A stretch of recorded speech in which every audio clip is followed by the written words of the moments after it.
Добрый вечер. На ТНВ новости, в студии Альбина Слугараева. И вот о чем расскажем прямо сейчас. Беспорядок на дорогах и отмена 50% скидки на штрафы. 50% скидки штрафа. Ну, что это такое? Если он совершил наказание, какая может быть скидка? Какие предложения сегодня прозвучали по улучшению безопасности на дорогах, расскажет Салават Мухаммадуллин. Эвакуация татарстанских туристов. Совершенно нелогично отправлять нас в Москву, если целый борт набирается, кто может лететь в Казань. Как организуют путь домой, узнавала Анна Городнова. Минорные выводы. У нас не будет будущих Сайдашевых, Яхиных, потому что некому будет поступать, некому будет учиться. Что не так с музыкой в Татарстане и как собираются решать проблемы, узнал Дмитрий Аренин. В 3 года лишился пальцев и даже сам начал создавать свою 3D-модель протеза. Я начал делать его. Нашел 3D-модель в интернете, распечатал ее там. Потом учитель мне помогал ее создавать. Как сегодня Ильяс управляется с бионическим протезом, расскажет Алия Хайрудинова. Отменить скидку в 50% на штрафы, ужесточить наказание за езду без прав и изменить систему оплаты водителей автобусов. Такие предложения сегодня прозвучали на заседании правительства республики и коллегии МВД. Каждый год из-за скидок на штрафы бюджет теряет 3 миллиарда рублей, и порядка на дорогах больше не становится. Как повысят безопасность? Салават Мухаммадуллин. Инспекторы беспокоят ни минуты, нарушения на любой вкус. Водители признают, и большинство, 89%, платят штрафы. Отчасти помогают 50% скидки при оплате в течение 3 недель. Правда, при такой акции республика теряет по 3 миллиарда в год. При этом водители по льготе особо чаще платить не стали. Статистика показывает, что мы теряем из-за этого 3 миллиарда рублей почти по этому году. 3 миллиарда рублей. Никакой собираемости улучшения мы не видим. Значит, от этого порядка больше не стало. Человек нарушил, значит, он должен заплатить штраф. При таких условиях есть ли смысл сохранять скидку? Президент выступил с инициативой ее отменить. Предложение рассмотрят в парламенте. В первую очередь, это сделано для того, чтобы был принцип неотвратимости наказания. Это касается ведь только тех, кто нарушает правила дорожного движения, кто их не нарушает. Абсолютно никакие штрафы и какие-то меры принуждения, они не страшны. Страхи в последнее время появились у пассажиров общественного транспорта. Количество аварий по вине водителей автобусов увеличилось на 20%. Быстро едут, многие люди падают. Гоняются друг за другом. Это очень плохо, потому что все-таки заходят дети, пенсионеры. Они не успевают схватить за поручень. Задаюсь вопросом, почему они не останавливаются на остановка, где им положено останавливаться. Просто, видимо, куда-то торопятся. По настроению, наверное. Да. Они то медленно едут, то быстро едут. Все эти автотранспортные предприятия взять на контроль. Кто там работает водителем автобуса. Значит, не только их профпригодность, но и так, как они себя ведут на дорогах, оно неприемлемо. Значит, наверное, есть какие-то критерии заработка, но не должно быть вот этого беспредела. Но если проблема с автобусами касается крупных городов республики, то вот неготовность дорожных служб к погодным аномалиям – это вопрос в основном уже к районам. Обильные снегопады и гололедица зачастую оказываются сюрпризом для некоторых подрядных организаций. В итоге аварии с пострадавшими. Безалаберность подрядчиков приводит к людским потерям. Только в первый день ухудшения погодных условий обильного снегопада 28 октября в результате ДТП оборвалась жизнь 7 человек, и 37 получили травмы. Люди гибнут на дорогах. И во многом здесь мы тоже виноваты. Есть чисто ответственность муниципалитета республики. Значит, дорожное покрытие там, места, опасные места не обеспечены в соответствии с знаками. Но это не снимает ответственности с автолюбителей. Только в этом году больше 1500 водителей после лишения их прав не вернули документы в госавтоинспекцию и, скорее всего, продолжают ездить. Рустам Миниханов предложил ужесточить наказание за это. Прокурор республики уже поддержал президента. Правда, внесение изменений в этот закон – полномочия федералов, а потому придется выйти с законодательной инициативой. Салават Мухаммадуллин, Даниил Филатов, ТНВ, Казань. На ремонт челнинских дорог потратят 2 миллиарда рублей. Об этом сегодня сообщили в мэрии города. 1 миллиард 360 миллионов рублей выделят из федеральной казны и 660 миллионов добавит республика. Новое полотно ждет проспект Мира, улицы Набережной Челнинской и Мусы Джалиля, Альметьевский тракт, улицы Старосармановская и Шамиля Усманова, а также дворы и подъездные пути к школам, больницам и садовым обществам. Нагрузка на дорожно-уличную сеть растет, она уменьшаться не будет. Транспорта приобретаться меньше не будет. Если мы на 1 января, я статистику посмотрел, 2008 года имели в городе 1 января 2008 года 100 тысяч транспорта, то на 1 января 2018 года мы имеем более 180 тысяч единиц транспорта. Устали отдыхать, хотим домой. Отпуск по неволе в Китае еще продолжается для сотен туристов из Казани и других городов страны. Для их возвращения в Россию чартеры организует Ассоциация Турпомощь, но самолеты летят только до Москвы. А как добраться до Казани? Туристы записали видеообращение, им уже ответили, что знает Анна Городнова. Хотим попросить, чтобы нас забрали быстрее домой.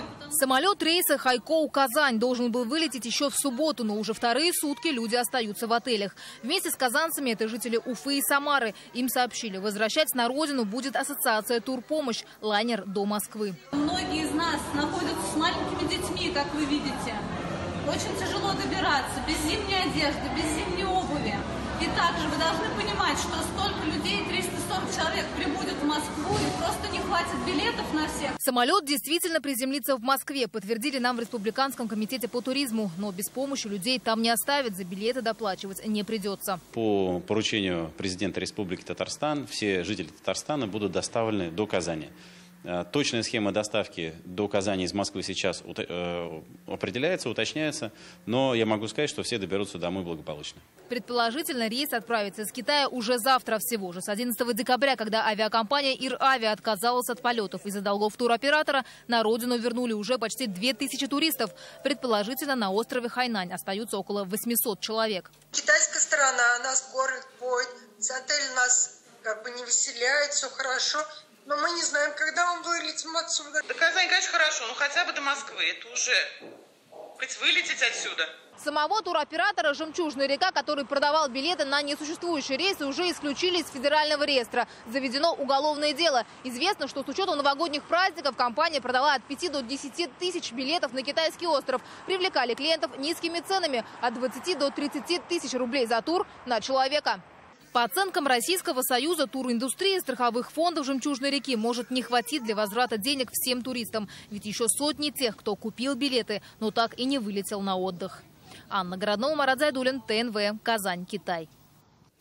А их поездка еще только начинается. Казанские блогеры попытаются раскрыть тайну перевала Дятлова, где почти 60 лет назад при загадочных обстоятельствах погибли 9 туристов. Деталями экспедиции команда поделилась сегодня с журналистами. Общая протяженность пути составит 250 километров. Все происходящее ребята будут фиксировать на видео. Вернуться домой группа планирует 22 декабря. Отчет о результатах расследования они выложат на своем YouTube-канале. Мы планируем, во-первых, вернуться целыми и здоровыми, это первое, что самое главное. Ну и, конечно, привести контент какой-то и, по крайней мере, хотя бы свою версию вот этой тайны. Я не говорю, что мы сейчас приедем и раскроем всему миру, там, условно, все же, что же все-таки случилось, потому что там слишком много работы. 13-летнему Ильясу Сибгатуллину сегодня вручили бионический протез кисти левой руки. В этом году такое инновационное изделие в республике получили всего лишь 3 татарстанца. Так мало, потому что он очень дорогой. Один такой протез стоит 4,5 миллиона рублей. В чем его уникальность и что он дает Ильясу? Алия Хайрудинова. Да удобно-то.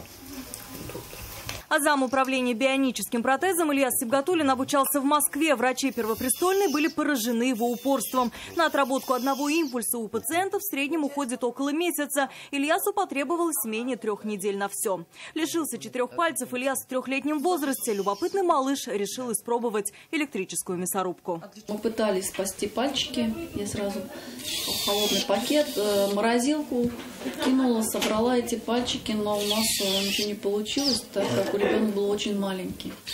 и просто не смогут поднять такую операцию. Им предлагали пересадить пальцы ног, но они отказались. А Ильяс искал в интернете самые современные протезы и нашел. То, что было поставлено на поток в Германии, в России делало первые шаги. Ее выдает медико-социальная экспертиза. То есть, если они пропишут этот протез, то мы выдаем.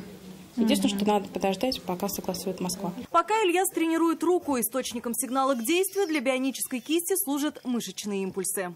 Управлять протезом можно не только мышцами, но и специальной программой, которую можно установить на телефон. Выбрать любой режим, и тогда протез будет слушаться.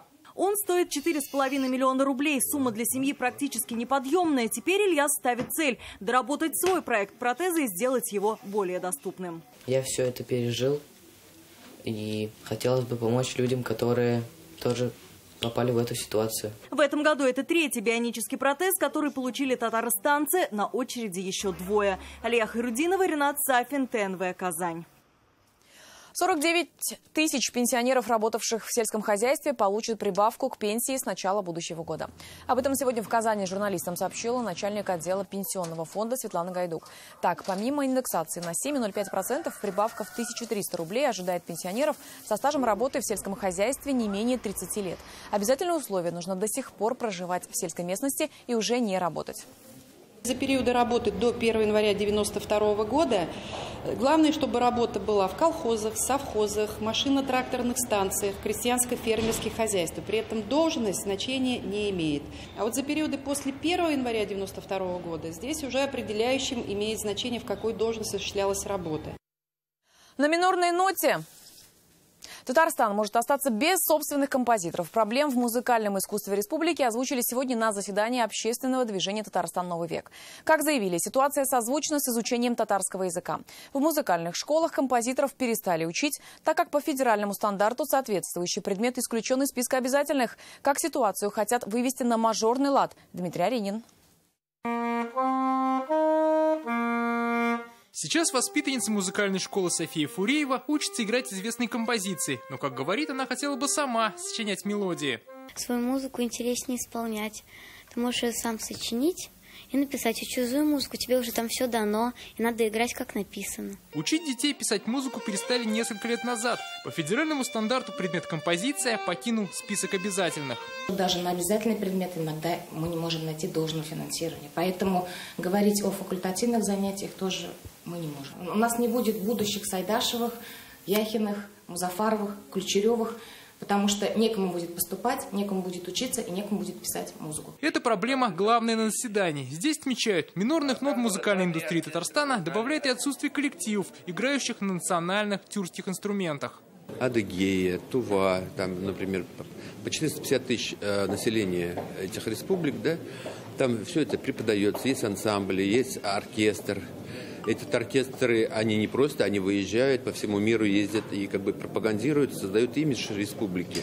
К сожалению, у нас этого нет. На встрече предложили такой ансамбль создать. Решить же проблему кадров, возможно, поможет перевод муниципальных музыкальных школ в статус республиканских и создание специального ресурсного центра. Я не говорю о том, что все нужно школы передавать, но, возможно, нам нужно вот эту вот цепочку музыкальная школа, учреждение СПО, и уже под кураторством либо консерватории, либо под кураторством Института культуры вырабатывать единый ресурсный центр, который будет отрабатывать новые методики и затем уже тиражировать. На решение проблем национального искусства хотят нацелить и федеральных чиновников.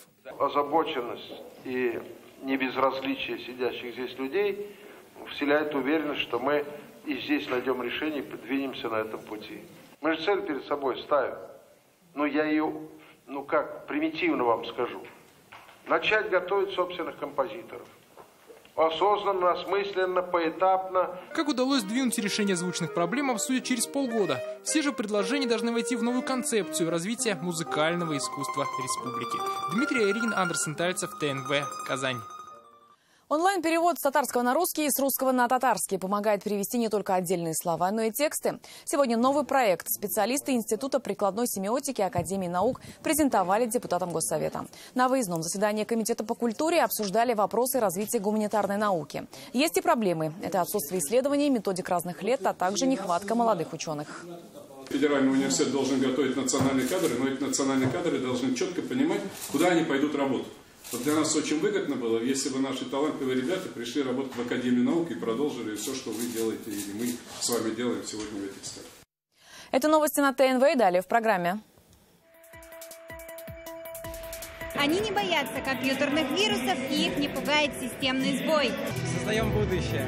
Кому подчиняются цифры, узнала Лилия Кашпарова. Олимпийский сезон с футбольным мундиалем. И каждая ваша победа – это победа нашей республики. Кто стал спортсменом года в республике? Алмаз Гафиятов. Актуальные вопросы экономики и социальной политики для субъектов Федерации обсудили сегодня губернаторы. Заседание в режиме видеоконференции провел президент Рустам Минниханов. Он возглавляет Ассоциацию инновационных регионов России. Он также напомнил участникам, очередное заседание АИР состоится в рамках Гайдаровского форума с 15 по 17 января в Москве. В Татарстане могут построить завод коммерческого холодильного оборудования. Возможности реализации инвестпроекта обсудили сегодня в Доме правительства. Рустам Минниханов встретился с представителями компании UBC Group. Сегодня это крупнейший холдинг по производству холодильной техники в России, в Восточной Европе и странах СНГ. Цифры, цифры и еще раз цифры. В Казани завершился отраслевой чемпионат по стандартам WorldSkills в сфере информационных технологий Digital Skills 2018. 14 стран из 27 регионов России соревновались 3 дня по основным компетенциям и компетенциям будущего. С ними увиделась Лилия Кашпарова.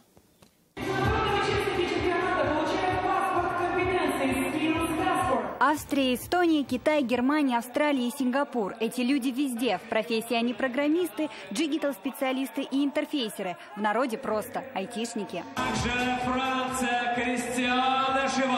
Еще маленькому Карантану и Шеварду программирование показал друг. Про участие в соревнованиях и диплом призера рассказывает скромно. Зато вопрос про Татарстан оживил французского парня. Это очень далеко от Франции, но все так интересно. Мы тоже учимся. Столько нового, такие цвета, такие здания. Кроме Шеварда 46 международных участников из 14 стран. Кто-то разрабатывает космические системы, кто-то беспилотники, кто-то нейротехнологии. Всего 24 компетенции. И все уже в практике. На этих соревнованиях это не острие научных достижений, это практическая деятельность. Только не во всех компаниях, а в тех, которые сейчас являются лидерами на рынках. В чемпионате приняли участие 233 конкурсанта и 246 экспертов. 27 регионов России, 17 компаний, 40 колледжей и школ, а также 18 вузов. У лучших на лицах блистают улыбки, на грудях золотые медали. Мы совершенствуемся, здесь были новые технологии, мы их изучили. Мы создаем системы, которые сами учатся предсказывать какие-то вещи. Создаем будущее. Работодатель видит, что мы что-то можем еще и что можно нас повышать. Ох уж этот цифровой Татарстан, город будущего, люди будущего, чемпионат будущих профессий. Эти соревнования проходят уже второй раз, впереди еще 5. Теперь диджитал – это традиция. Лилия Кашпарова, Данил Филатов, ТНВ, Казань. Будущих IT-профи в республике знают и поощряют со школьной скамьи. Сегодня в Казани наградили победителей конкурса IT-чемпион. 135 ребят получили телефоны за активное пользование порталом госуслуг. Дети обучали взрослых оплачивать платежи через интернет и зарабатывали баллы. На конкурс заявились 100 тысяч школьников.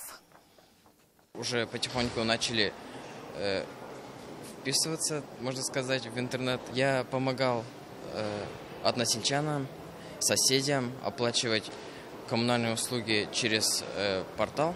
Третий раз уже легче. Самое сложное было в первый раз. То есть третий раз уже все родственники помогают, сами самостоятельно платят, сами подключаются.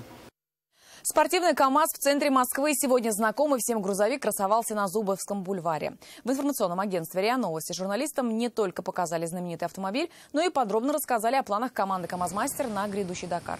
Авторалли стартует 6 января в Перу. Обновленные КАМАЗы – это 4 экипажа уже там. Это совершенно новые грузовики, практически заново сконструированные согласно новому техническому регламенту Дакара. Ралли финиширует 17 января в Лиме. Будет 10 дней дюн, 10 дней песков. Это, я бы сказал, самое сложное покрытие для в ралли-ридах. Поэтому требовало большей подготовки экипажей и техники именно для этого вида бездорожья. Пока столкнулись взглядами, а дальше сойдутся на ринге. В столице прошла пресс-конференция, официальное взвешивание и битва взглядов супербоев турнира в Казани. Ринг чемпионов Кубок Казанского Кремля пройдет завтра в развлекательном комплексе «Пирамида». Главным событием вечера станет противостояние за 4 престижных международных титула между казанцем Арамом Амирханяном и Хусейном Байсангуровым. Это мой первый бой в родных стенах, поэтому я еще не чувствую какой-то такой критичной какой-то разницы. Эти чувства такие уже атрофированы. В Казани открылся музей волейбола. Он единственный в стране. Среди первых посетителей Фарид Мухаммедшин. Здесь представлены экспозиции значков и марок стран-участниц Олимпийского волейбольного движения, личные вещи олимпийских чемпионов. Есть экспонаты и фотографии, начиная с 20-х годов прошлого столетия. Специально для музея уникальные фильмы об истории мирового волейбола, а также о славных традициях команд «Зенит Казань» и «Динамо Казань». Важное событие, поскольку мы открыли с этого года школьную лигу чемпионата по волейболу в Республике Татарстан, в городе Казани в частности. Мы будем сюда привлекать учащихся школ. Мы будем с ними вот такую историко-хроникальную беседу вести о развитии волейбола. Без флага, гимна и без названия они смогли сотворить чудо. В Татарстане подвели итоги Олимпийского спортивного года. На фоне чемпионата мира по футболу в республике было на что посмотреть и за что поболеть. Татарстан – лучший спортивный регион в стране, а наших представителей в сборных командах больше, чем у столицы. С торжественной церемонией «Спортсмен года» Алмаз Гафиатов. Спортсменов года, серебряный призер. Настоящие герои спорта – паралимпийцы. 3 медали на всемирных зимних играх – высокое достижение. Среди параспортсменов лучшими признали бадминтониста Олега Донцова и лыжницу Марту Зайнуллину. Самая высшая награда это была на Паралимпийских играх. Я завоевала 3 медали. Да, двигаемся дальше. Анализировали с тренером ошибки. Будем их эти все недочеты убирать и будем стремиться еще к лучшим результатам. 377 спортсменов из республики входят в различные сборные команды России. 500 человек в юниорских. И это не считая ближайший резерв. Это все же успехи наших олимпийцев. Пусть мы немножко так их подзабыли, потому что, в общем-то, это было начало года, но, напомню, это были очень сложные для страны игры с отсутствием формы, флага и так далее. Череда различных скандалов, но при этом, при всем, Татарстан впервые вообще за всю свою историю привел такую россыпь, в хорошем смысле, медалей. Татарстан – лидер по количеству бассейнов и ледовых арен в стране. Порядка 200 площадок, 10 плавательных бассейнов и 2 ледовых катка были сданы в 2018 году. Сегодня очень много делается в республике инфраструктурно, командно, поддержка талантов. И эта работа носит системный характер. И мы видим те результаты, которые сегодня есть. Награды нашли своих героев. Лучшие федерации, тренеры и спортсмены получили именные статуэтки. Самый престижный титул уходящего года – лучший спортсмен среди мужчин завоевал Андрей Ларьков. Но его сегодня можно увидеть только на этом холсте, потому что в эти дни победители находятся в швейцарском Давосе на Кубке мира. Такова судьба чемпионов. А среди девушек лучшей спортсменкой признали призера Олимпиады по фигурному катанию Евгению Тарасову. Вместе с Андреем Ларьковым они возглавили рейтинг топ-спортсменов Татарстана. Алмаз Гафиатов, Игорь Романов, ТНВ, Казань.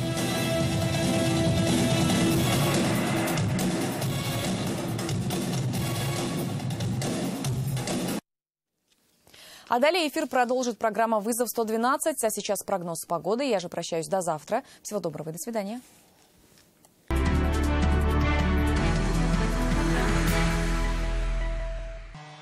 Сборная России по хоккею выиграла Кубок Первого канала, обыграв в финальном матче команду Финляндии со счетом 5-0. Заброшенными шайбами отличились Нестеров, Капризов, Григоренко, Токранов и Гавриков. В составе национальной дружины выступил и защитник Акбарса Андрей Педан. Кубок Первого канала – это российский этап Евро-хоккей-тура. Российская сборная помимо Кубка выиграла Кубок Карела. Евро-хоккей-тур традиционно рассматривается как подготовительный этап к Олимпийским играм и чемпионатам мира. К новостям баскетбола. В очередном матче чемпионата Единой лиги ВТБ казанский «Уникс» проиграл в Перми Парме со счетом 66-68, что стало первым поражением казанцев после 9 побед подряд. Команда «Мазурс» уже в первой четверти обозначила преимущество.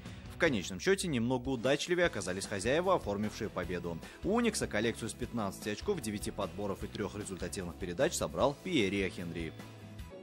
Татарстанцы завоевали 3 медали первых всероссийских студенческих игр боевых искусств. Соревнования проводили по 5 видам спорта – айкидо, карате, кикбоксинг, самбо и тайский бокс. Первое место в разделе К1 занял Мунир Мамаджанов, вторым в разделе лайт-контакт стал Артем Саяпов, третье место в разделе лайт-контакт досталось Максиму Цареву. Алмаз Гафиятов, ТНВ, Казань.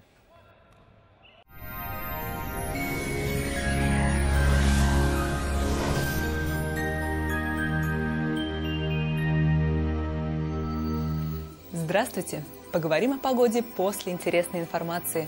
В Новый год с новой кухней. Успейте заказать кухню вашей мечты в Данил Мастер с новогодней скидкой 20%. Danil-master.rf. Телефон 2 167 166. Тантана. Казанның өр-яңа мәҗлесханәләре, тәмле хәләл ризыклар, милли-ашлар, никахлар уздырыр өчен уңайлы урын. Тантана – новый банкетный ресторан в Казани. Банкетный ресторан «Тантана» – идеальное место для проведения национальных торжеств, никаха и юбилеев. Казань, Декабристов 8, телефон 297 11 11. Во вторник начнет холодать. Будет облачно, местами пройдет снег. По данным сервиса Яндекс.Погода, на юго-востоке республики ожидается снежный день, 6-7 градусов ниже 0. На северо-востоке Татарстана аналогичная ситуация до -8. На севере Татарстана также снежно, -6, -8. На северо-западе республики незначительно похолодает до -12, также осадки. На юго-западе Татарстана температура будет колебаться от -8 до -10. В центре республики пройдет снег не ниже -9. В среду температуры продолжат понижаться. Спонсор показа – клиника Фарм-Т. Лечение аденомы простатита по европейским стандартам, без боли операции на израильском аппарате Термекс. Телефон в Казани 292 66 77. Клиника Фарм-Т. Радиоволновое лечение аденомы и простатита на израильском аппарате Термекс. Без боли, без операции. 292 66 77. Новый год – время, когда сбываются самые заветные мечты. Только в декабре потребительский кооператив «Семейная копилка» дарит пайщикам сертификаты на отдых в санатории. Программа «Тариф новогодний». 18% годовых сроком на 12 месяцев. Подробности по телефону 843 239 17 36. Улица Чистопольская, 55. Спонсор программы – потребительский кооператив «Семейная копилка». Время идет, доход растет. Вас ждут по адресу город Казань, улица Чистопольская, дом 55. Телефон 239 17 36. В Казани весь день будет идти снег. -9, -11. Ветер северо-западный, 2 метра в секунду. Атмосферное давление 770 миллиметров ртутного столба. Влажность воздуха 89%. В магнитном поле Земли спокойно. С болями в спине и суставах медицинский центр «Доктор Ост» поможет справиться без операции протезов. Современные технологии, запатентованные методы и профессионалы своего дела. Вернуться к полноценной жизни просто. Когда сустав болит невыносимо и отказывается работать как прежде, остается заменить его на протез. Медицинский центр «Доктор Ост» предлагает иные современные решения – ударно-волновую терапию и плазмолифтинг. Благодаря инновационным технологиям стало возможным помочь пациентам любого возраста с проблемами суставов любой сложности без операции и протезирования. В центре могут помочь уменьшить боль, укрепить суставы и повысить их эластичность. Не терпите боль, запишитесь в «Доктор Ост».